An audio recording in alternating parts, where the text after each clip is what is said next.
তো দেশের অর্থনীতির মেন চালিকা শক্তি হলো কৃষক।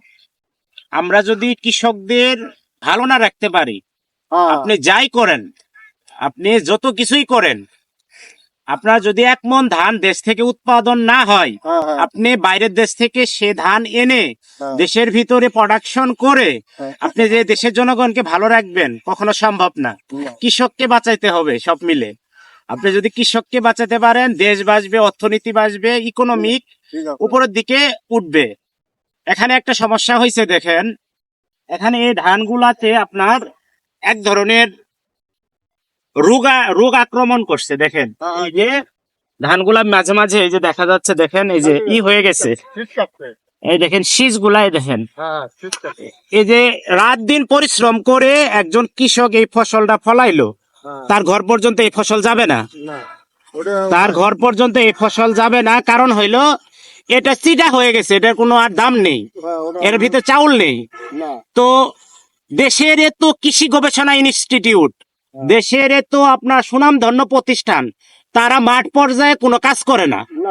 তারা আসে এসি রুমে আপনার হলো বসে থাকে, বসে থেকে একটা পরামর্শের জন্য কৃষক গেলে লাইন ধরে থাকতে হয়। তো এই দেশে আপনি ডেভেলপ করবেন কৃষিকে? কখনো সম্ভব? আদৌ সম্ভব না।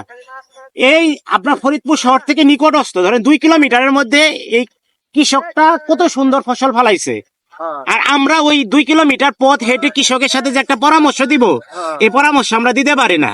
কারণ আমাদের ইগো, প্রেস্টিজিয়াস ইস্যু আছে আমাদের এখানে। কৃষকের সাথে কথা বললে যদি আমাদের সমস্যা হয়, আমাদের কাছ থেকে যদি কিছু চাই, এজন্য আমরা কৃষকের সাথে কথা বলি না। দেখেন আপনাদের উপর থেকে মানুষের আস্থা উঠে যাচ্ছে দিন দিন। আপনারা যে পিএইচডি ডিগ্রি নিচ্ছেন, এত কিছু নিচ্ছেন, এই পিএইচডি ডিগ্রি বাংলাদেশে কি কাজে লাগবে বলেন? কোনো কাজেই লাগতেছে না।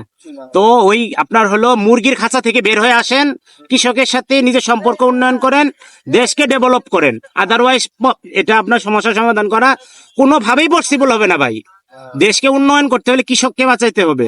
একজন কৃষক রাত দিন পরিশ্রম করে খেয়ে না খেয়ে এই যে সুন্দর ফসল উৎপাদন করছে, দেখেন এই ফসলটা কি ওই কৃষক শুধু একা খাবে?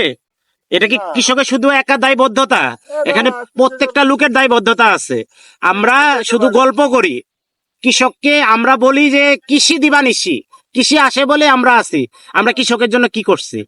কিছুই করতে পারি নাই, দিন শেষে জিরো। তো কৃষকদের জন্য অবশ্যই কিছু করতে হবে, না করলে কৃষি বাঁচবে না। কৃষি না বাঁচলে আপনি আমার ওই পেটে ভাত যাবে না। তো ধন্যবাদ সবাইকে, ধন্যবাদ ভিডিওটি দেখার জন্য।